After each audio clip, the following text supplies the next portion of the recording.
Dilip sir, एक चीज अभी जो बात हो रही थी वोटों के बंटवारे की, जिस तरीके से अभी जातिगत समीकरण बैठाए गए मुख्यमंत्री बना करके, हालांकि उसके पहले खुद प्रधानमंत्री कह चुके हैं कि देश में चार ही जातियां वो जानते हैं, लेकिन उसके बावजूद भी जो समीकरण अभी बैठाए गए, भारत जोड़ो यात्रा का मैं यहां जिक्र कर लूं। भारत जोड़ो यात्रा के बाद ये देखा गया कि वोटों में एक बड़ा बंटवारा हुआ।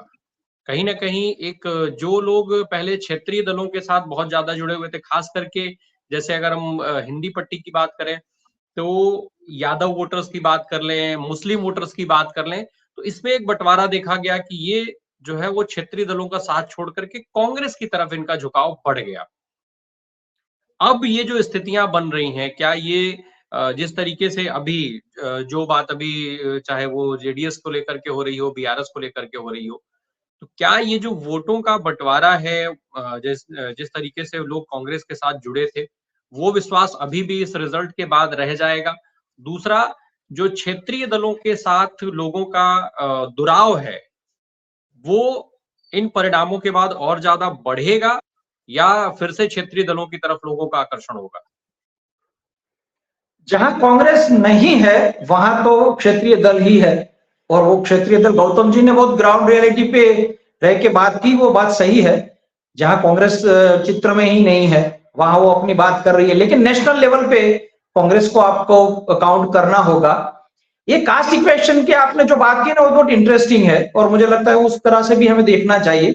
उन्होंने तो 4 जातियों की बात की, लेकिन जो फॉर्मूला आया है, 1 सीएम 2 डेप्यूटी सीएम, माने 9 कास्ट का इक्वेशन बिठा लिया गया है। अब वो तो 4 की बात कर रहे थे, उन्होंने 9 कास्ट का इक्वेशन बिठा लिया।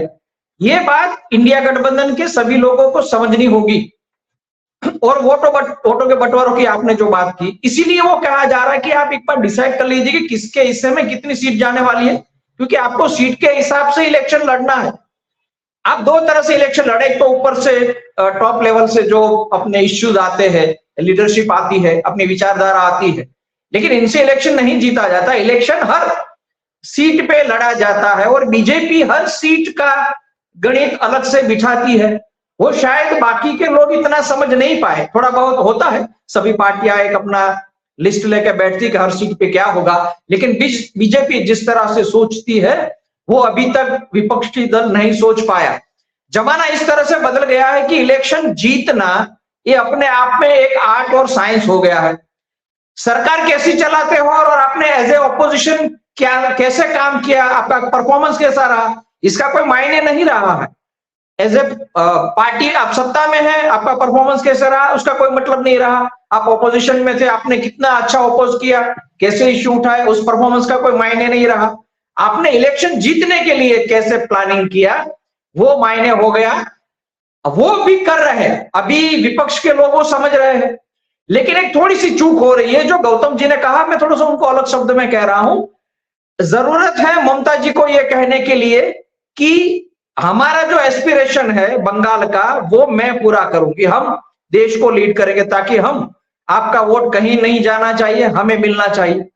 लेकिन अब जमाना बदल गया। आप जो कहीं एक छोटी सी भी सभा में आपने कोई एक समझो एक सोशल गैदरिंग है, वहां जाके आपने कुछ कह दिया, उनका वीडियो पूरे देश में जाएगा। ये अब आपको समझना होगा। बीजेपी क्या करती है, बीजेपी एक नरेशन है वो मीडिया में चलाती है, अब पब्लिक मीडिया हम कहें उनको चलाती है। उनका एक व्हाट्सएप ग्रुप हमारी कल्पना से परे है, वो पूरा फैला हुआ है। वहां वो कुछ और बात कर रहे हैं, वहां उनका कोई और मैसेज जा रहा है। वो कोई ऐसा मैसेज पब्लिक में नहीं जा रहा जो उनको नुकसान कर पाए। तो आपको जो ममता जी जो मैसेज देना चाहती है वो देने के लिए बहुत सारे तरीके हैं, वो मैसेज आप उस तरह से दीजिए और ऐसा कोई बयान ना करे तो पब्लिक में आ जाए और आपको जाके नुकसान करे। ये जो स्ट्रेटेजी का हिस्सा है वो भी समझना होगा। और बाकी जो हिस्से की बात है वो बाकी हमारे दोनों मेहमानों ने भी कहा, मैं उनसे सहमत हूं। कांग्रेस को समझना होगा, उन्होंने अपनी भूमिका अलग ढंग से पेश करनी होगी बड़े भाई के रूप में।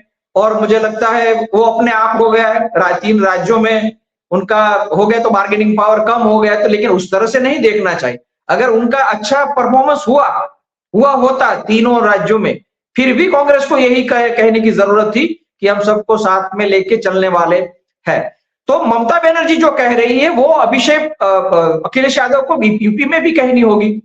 जेडीयू है वो बिहार में वही बात करने वाले हैं। शरद पवार अपने हिसाब से महाराष्ट्र में क्या होगा वो देख के वो शिवसेना को अपने साथ में लेके चल रहे हैं, क्योंकि उनको महाराष्ट्र का देखना है। तो ये जो सब क्षेत्रीय अपना गणित है, वो गणित को आपको पूरी तरह से मिलाना है नेशनल लेवल पे, और वो नरेशन और एक परसेप्शन जो दोनों बहुत इंपॉर्टेंट हो गए, उसको कैसे मैनेज करें वो समझ गए हैं। विपक्ष में नहीं समझा ऐसा नहीं, विपक्ष वो बात अब समझ चुका है, लेकिन उसको कैसे इंप्लीमेंट करना, उसको कैसे संभालना, वो कहीं थोड़ी थोड़ी सी चूक रह जाती। अब देख लीजिए सभी, अभी तो इंडिया गठबंधन में क्या होगा 19 तारीख के बाद वो हम सोच रहे हैं। बीजेपी का काम पूरा हो गया है 2024 का इलेक्शन का। आज गुजरात में आम आदमी पार्टी का एक एमएलए उन्होंने रिजाइन कर दिया, और 2 या 3 और रिजाइन करेंगे 1 या 2 महीने में। गुजरात का हिसाब बीजेपी ने आज 6 महीने पहले कर लिया। एक उनको मॉरल तोड़ना था आम आदमी पार्टी का, एक नरेशन सेट करना था कि विपक्ष नहीं चल सकता, वो कुछ नहीं करने वाले, वो उन्होंने आज करके दिखाया। यहाँ कोई उसको जरूरत नहीं, 156 है। राज्यसभा का इलेक्शन गुजरात में आ रहा है, वो दोनों की दोनों सीट बीजेपी को मिलने वाली है। जब अमित शाह लड़ रहे थे तब तो जरूरत थी, इसलिए कांग्रेस के 8 एमएलए को तोड़ के ले आए थे। अभी तो उनकी भी जरूरत नहीं है, फिर भी उन्होंने आम आदमी पार्टी के एक एमएलए को आज तोड़ लिया, एक नरेशन बना लिया, और एक माहौल आज से बना लिया 6 महीने के बाद क्या होने वाला था। क्योंकि 2 या 3 सीटें ऐसी है लोकसभा की गुजरात में जहां आम आदमी पार्टी और कांग्रेस का वोट हम मिलाए तो वो बढ़ जाता है। वहां बीजेपी ने सेट कर लिया अपना गणित, अपना केमिकल, अपना नरेशन भी सेट कर लिया, और एक जो गारियाधार वाला है वो भी शायद चला जाएगा। तो जो सीट पे आंकड़ों से इंपैक्ट होने वाला था वो भी नहीं होगा। तो इस तरह से काम किया जाता है। 3 राज्यों का इलेक्शन खत्म हो गया बीजेपी के लिए, और अभी वो नेक्स्ट लोकसभा के लिए काम कर रही है। और आपने जो ज्ञाति गणित कहा, वो सीएम की जो चॉइसेस हुई, डेप्यूटी सीएम की जिस तरह से चॉइस हुई उसमें हो गया है। तो 2 बातें कह के मैं अपनी बात खत्म करता हूं। ममता बनर्जी जो कह रही है उनको जरूरत है, कहनी पड़ेगी, बाकी नेताओं को कहना पड़ेगा, लेकिन उनका कहने का तरीका अलग है। उनका अपने सपोर्टर्स में वो मैसेज पहुंचाने के लिए बहुत सारे तरीके हैं, वो अपनाना होगा। 19 तारीख से पहले जो भी कुछ कहना है कह ले। 19 के बाद इंडिया गठबंधन से एक ही आवाज की जरूरत है। अगर वहां से अलग अलग आवाज आई तो फिर उनके लिए स्थिति मुश्किल होगी, फिर उनके पास समय नहीं रहेगा। जो हमला होगा बीजेपी की ओर से उनका जवाब देने में ही वो रह जाएंगे। अभी ज्यादा समय नहीं है, जिसको भी जो भी स्टेटमेंट देना है वो दे दे। बाद में एक टिकटों के बंटवारे और एक कॉमन मिनिमम प्रोग्राम जो शशि जी ने कहा, वो भी एक कॉमन मिनिमम प्रोग्राम भी अब टाइम नहीं है, अब आपको कर लेना पड़ेगा। और उसके बाद ये जो कम्युनिकेशन स्ट्रेटेजी है, ये बहुत महत्वपूर्ण हिस्सा बनने वाली है, वो भी तय होना चाहिए। अगर नहीं तय हो पाया तो फिर मुझे लगता है टाइम भी नहीं रहेगा और फिर संभालने की स्थिति भी मुश्किल हो जाएगी। दिलीप सर, अभी सीट बंटवारे की बात, चूंकि अब इंडिया अलायंस की बात हो रही, तो सीट बंटवारे को लेकर के शुरू से ये चर्चा हो रही थी कि सीट, तमाम जो दल थे वो कह देते थे कि सीट बंटवारा कभी कोई मुद्दा ही नहीं बनेगा, सीट बंटवारा बहुत आसानी से हो जाएगा। लेकिन जिस तरीके से अभी देखा गया विधानसभा इलेक्शन में, पूरा कलेश जो है वो सीट बंटवारे को लेकर के ही कटा। इसी सीट बंटवारे के चलते जो है वो एक दुराव देखा गया, जिसके बाद कई सारी परिस्थितियां आई, बहुत सारी बयानबाजियां हुई। उन बयानबाजियों का सीधा खामियाजा भी भुगता है राजनीतिक दलों ने। क्या अब जो है इस कलेश के बाद ये जो परिणाम आया है, इससे कांग्रेस सहित दूसरे जो सियासी दल हैं वो कुछ सबक लेंगे और सीट बंटवारा फिर जो है वो कहीं ना कहीं एक टेबल पर बैठ करके सुलझाया जाएगा और बीच में कहीं ये मुद्दा नहीं बनेगा, ऐसा कुछ लग रहा है आपको, या फिर वही चीजें दोबारा से फिर से देखने को मिलेंगी?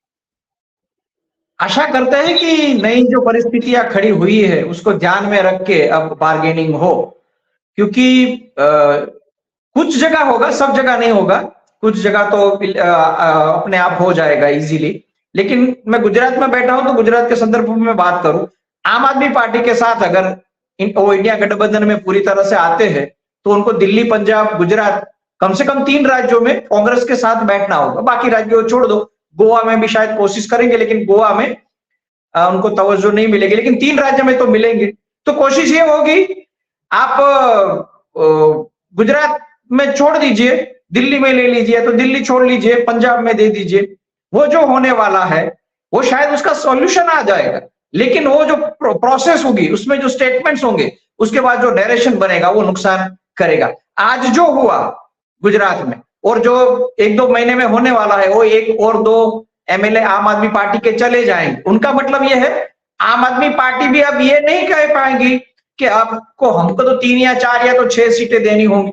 उनको ये समझना होगा कि जो डिसाइड होगा नेशनल लेवल पे और सबके फायदे के लिए, वो हमें स्वीकार करके चलना होगा। अगर फिर से गुजरात में बार्गेनिंग की और उसका बैलेंस करने की कोशिश पंजाब और दिल्ली में की, तो उनका नुकसान होने वाला है। महाराष्ट्र में देख लीजिए, सबसे ज्यादा मुझे लगता है टॉपिक, क्योंकि 3 पार्टियों को करना है, वहां शरद पवार वैसे है तो संभाल लेंगे, लेकिन ये मुश्किल होगा। और ये सीट बंटवारे की बात भी हम सुनील जी की बात के साथ जोड़ सकते हैं।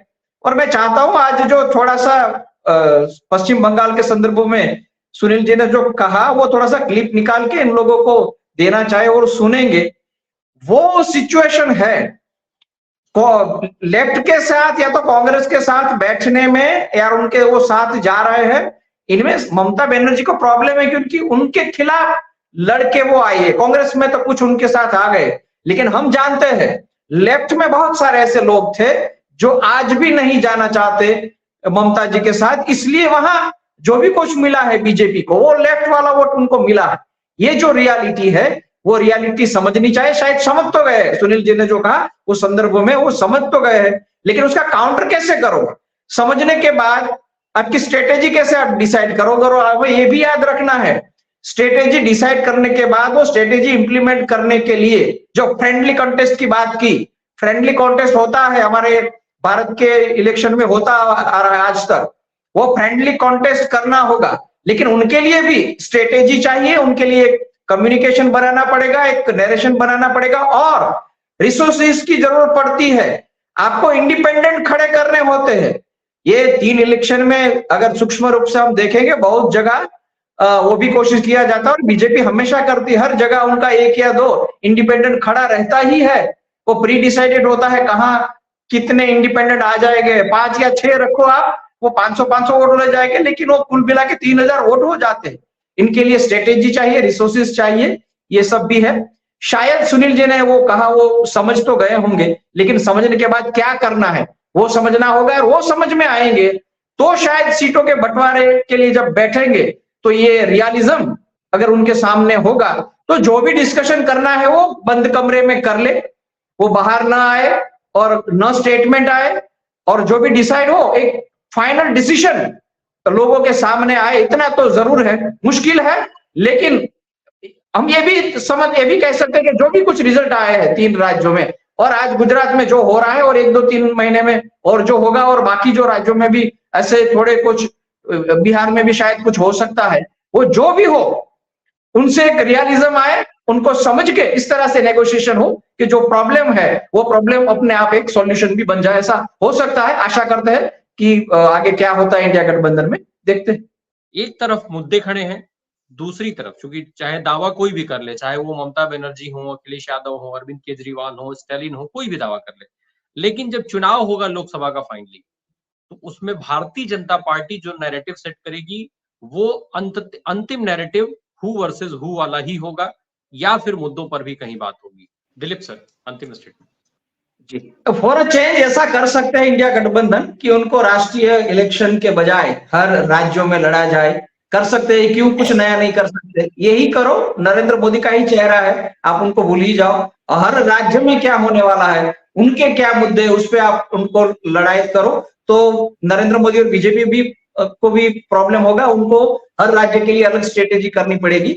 और दूसरा है, जैसे बाकी वक्ताओं ने बनाया, वो चेहरा रहने वाला है, वो सोच के इंडिया गठबंधन अपना बनाए और ये कहे कि अगर एक ही नेतृत्व रहा, एक ही अधिनायकवाद रहा, तो वो बीजेपी को क्या करेगा, संघ को क्या करेगा? पुराने जनसंघ वाले लोग हैं, उनका जो इतना बड़ा स्ट्रक्चर है, उनको क्या नुकसान हो रहा है? और उसकी वजह से अगर वो व्यक्ति से बड़ा दल और दल से बड़ा देश कहते हैं, तो ये व्यक्तिवाद तो वो दल को खत्म करेंगे। अगर वो दल खत्म होगा तो आगे जाके देश खत्म होगा। इस तरह का नरेशन अगर वो बहुत स्मार्टली प्ले कर पाए, तो आज बहुत सारे असंतुष्ट बीजेपी में बैठे हैं, आप उनको कैसे कटर पाओगे? जिस तरह से शिवराज सिंह को रोना आ गया, ऐसे बहुत से बीजेपी के लोगों को रोना आ रहा है, लेकिन आप अब उसको किस तरह से मैसेज में कन्वर्ट करना है, ये इंडिया गठबंधन के नेताओं को सोचना होगा।